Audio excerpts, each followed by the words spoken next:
ഇതൊരു സാധാരണ ചൂടല്ല. നമ്മെ വേട്ടയാടുന്നൊരു അപകടമാണ്. നമ്മുടെ ജീവൻ പോലും അപഹരിക്കാൻ കഴിയുന്നൊരു പ്രതിഭാസം, എൽ നിനോ.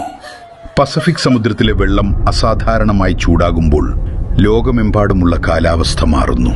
മഴ വരേണ്ട സമയത്ത് മഴയില്ല, ചൂട് മാത്രം. ഈ അവസ്ഥ ആരോഗ്യവാനായ ആളുകളെയും പോലും വീഴ്ത്തും. ദാഹം തോന്നുന്നതുവരെ കാത്തിരിക്കരുത്, അത് അപകടകരമാണ്. ഓരോ മണിക്കൂറിലും വെള്ളം കുടിക്കുക. കുട്ടികളും പ്രായമായവരും വെള്ളം കുടിക്കുന്നുണ്ടെന്ന് ഉറപ്പാക്കുക.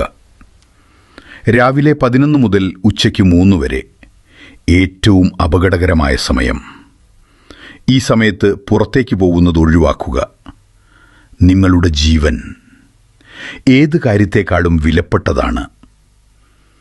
കറുത്ത വസ്ത്രങ്ങൾ ഒഴിവാക്കുക. ഇളം നിറത്തിലുള്ള കോട്ടൺ വസ്ത്രങ്ങൾ ധരിക്കുക.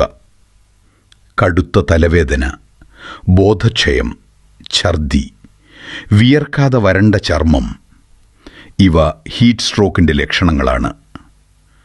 ഈ ലക്ഷണങ്ങൾ കണ്ടാൽ ഉടൻ തണലിലേക്ക് മാറ്റുക. വെള്ളം നൽകുക. വേഗം ആശുപത്രിയിലെത്തിക്കുക. മൃഗങ്ങളെയും മറക്കരുത്. അവർക്കും ഈ ചൂട് സഹിക്കാനാവില്ല. നിങ്ങളുടെ വീട്ടിന് സമീപം അവർക്കായി വെള്ളം വയ്ക്കുക. തണൽ ഉറപ്പാക്കുക. ഈ സന്ദേശം ഇവിടെ അവസാനിക്കുന്നില്ല. ഇത് പങ്കിടേണ്ട ഒരു ഉത്തരവാദിത്വമാണ്. ഇന്ന് നിങ്ങളിത് ഷെയർ ചെയ്താൽ നാളെ ഒരാളുടെ ജീവൻ രക്ഷിക്കാം. ഓർക്കുക, നമ്മൾ ജാഗ്രത പാലിച്ചാൽ മാത്രം നമ്മൾ സുരക്ഷിതരാകും.